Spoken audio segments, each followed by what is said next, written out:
السلام علیکم ورحمۃ اللہ وبرکاتہ۔ رکوع نمبر 5 اور آیت نمبر 44، ترجمہ اور تفسیر۔ پہلے میں تلاوت کروں گی۔ اعوذ باللہ من الشیطان الرجیم، بسم اللہ الرحمن الرحیم۔ اتأمرون الناس بالبر وتنسون انفسکم وانتم تتلون الکتاب افلا تعقلون۔ ترجمہ: کیا تم حکم دیتے ہو لوگوں کو نیکی کا اور تم بھول جاتے ہو اپنے نفسوں کو، حالانکہ تم تلاوت کرتے ہو کتاب کی؟ کیا پھر نہیں تم عقل سے کام لیتے؟ خطاب وہی بنی اسرائیل سے ہے۔ اس آیت میں اللہ تعالیٰ تنبیہ کر رہے ہیں، کچھ ڈانٹنے کا انداز ہے اس میں، کیونکہ ان کے علماء لوگوں کو بتاتے تھے، واعظ کرتے تھے، نیکی کا حکم دیتے تھے، سچائی کو اختیار کرو، مگر جب سچائی سامنے آتی تھی تو وہ خود منہ موڑ لیا کرتے تھے۔ جب کتاب یعنی قرآن کریم کی تلاوت کی جاتی تو سب سے پہلے اس کی آواز کانوں میں جاتی ہے، تو تلاوت کی آواز کانوں میں نہیں بلکہ دل میں اترنی چاہیے۔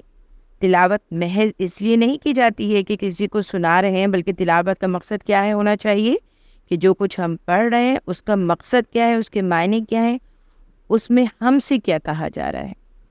صرف تلاوت مقصد نہیں ہونا چاہیے بلکہ اس کے معنوں کو، کیونکہ ظاہر عربی ہماری زبان نہیں ہے تو ہمیں تو اس کے معنی سمجھنے چاہیے نا تلاوت کے ساتھ ساتھ۔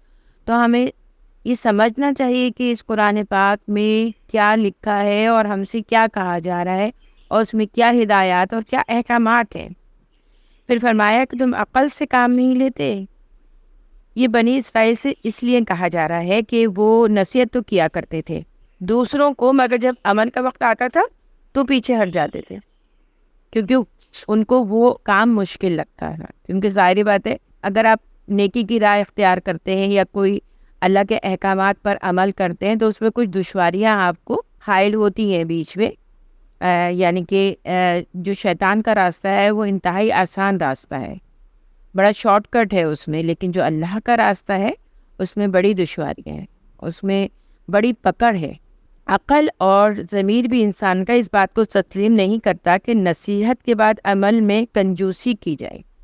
نصیحت کے بعد عمل میں کنجوسی کرنے کا مطلب یہ ہے کہ جب آپ کسی کو نصیحت کرتے ہیں تو پہلے آپ کو اس بات پہ خود عمل کرنا ہوگا، تاکہ آپ کسی کے لیے ایک رول ماڈل تو بن سکے نا، کسی کو پتہ تو چلے نا کہ آپ جو نصیحت کر رہے ہیں تو آپ پہلے اس پر عمل پیرا ہو رہے ہیں، پھر بعد میں آپ کسی کو نصیحت کر رہے ہیں۔ یعنی کہ اگر آپ کے جیسے والدین میں سے کوئی ہے، آپ کو تو نماز کی نصیحت کرے مگر خود نماز نہ پڑھے، تو جیسا آپ کی اولاد آپ کو دیکھے گی وہ تو یہ کہیں گے نا بچے پھر کہ آپ تو نماز پڑھتے نہیں ہیں تو ہمیں کیوں نماز کے لیے کہہ رہے ہیں۔ تو پہلے اپنے عمل میں وہ چیز لے کر آئیں اور اس کے بعد کسی کو پھر نصیحت کرنی چاہیے۔ اچھا، قول اور فعل میں جو تضاد ہوتا ہے اس سے بھی آپ یہ سمجھ لیجیے کہ بہت فسادات ہوتے ہیں کہ آپ کہہ کچھ رہے ہیں اور آپ کا فعل اس کے بالکل وہ فعل آپ کا نہیں ہے جس کی آپ بیان کر رہے ہیں۔ جو مثلاً یہ ہے کہ آپ جو ہے وہ جھوٹ بول رہے ہیں، ٹھیک ہے، اور آپ دوسرے کو یہ کہہ رہے ہیں کہ آپ جھوٹ نہ بولیں، اور خود آپ کے جو افعال ہیں اس میں جھوٹ ہر طرف جھلک رہا ہے۔ تو یہ ساری چیزیں جو ہیں یہ اللہ تعالیٰ بنی اسرائیل کو بتا رہا ہے، اور بنی اسرائیل کے ساتھ ساتھ یہ تمام ہدایات اور یہ تمام باتیں ہم سب کے لیے بھی ہیں۔ حدیث مسلم کی کہ اپنے نفس سے آغاز کرو، پہلے اس پر صدقہ کرو، پھر بچ جائے تو کچھ ایسے گھر والوں پر اور کچھ باہر والوں پر۔ کسی کو بھی نصیحت کرنے سے پہلے خود عمل ضروری ہے۔ اس آیت میں یہ سبق ہمیں مل رہا ہے، اور عملی مثال قائم کرنے کی شدید ضرورت ہے۔ قول اور فعل میں تضاد نہیں ہونا چاہیے۔ اگر حق کی بات کر رہے ہیں تو پہلے حق پہ خود چلیں، پھر دوسروں کو ہدایت دیں اور پھر دوسروں کو نصیحت کریں۔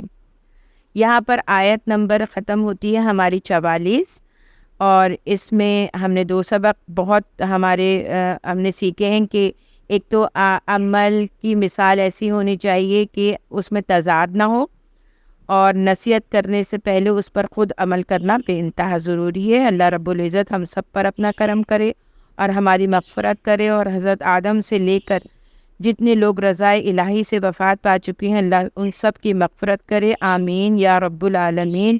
الحمد للہ رب العالمین۔ ربنا تقبل منا انک انت السمیع العلیم۔ السلام علیکم ورحمۃ اللہ وبرکاتہ۔